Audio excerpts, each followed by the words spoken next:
Get one.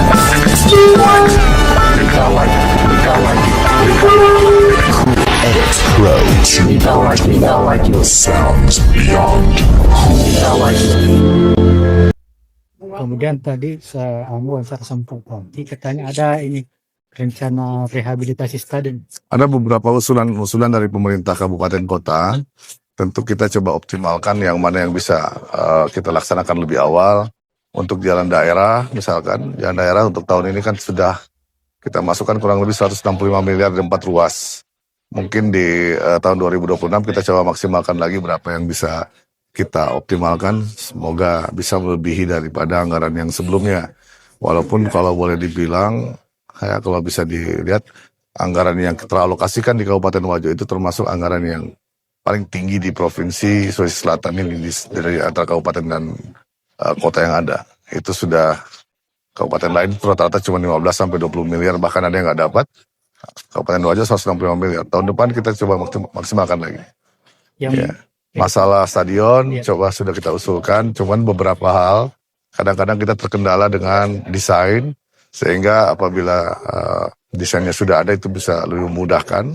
Tapi kalau desainnya belum ada berarti kita harus masuk ke wilayah desain dulu. Setelah desain baru kita masuk ke wilayah pelaksanaan fisik kegiatannya. Sama halnya seperti Stadion Sudiang. Ya, Stadion Sudiang itu memakan waktu kurang lebih 2 tahunan untuk kami alokasikan anggaran fisiknya. Karena sebelum anggaran fisik tentu anggaran perencanaannya dulu kita adakan.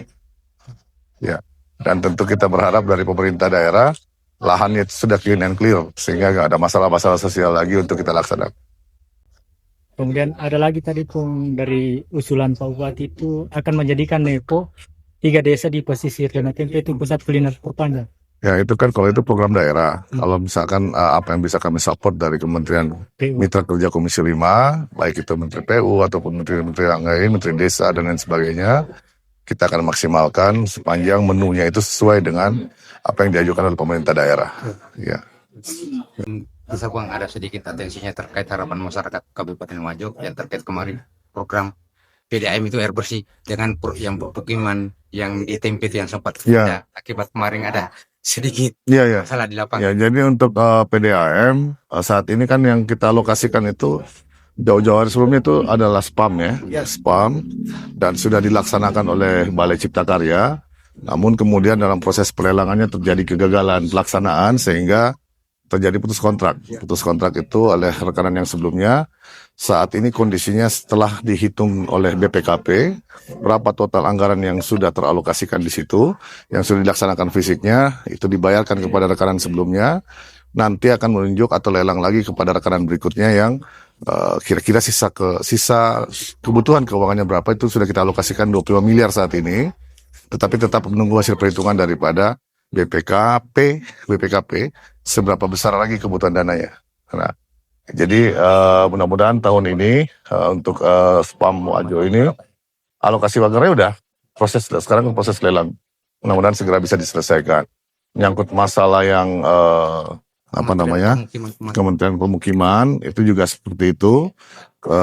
Rekanannya ada kegagalan dalam pelaksanaan.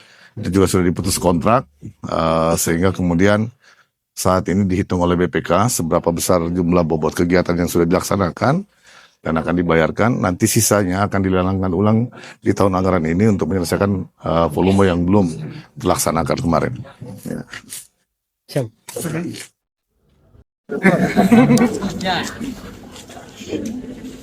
Mantap. Mantap. Okay.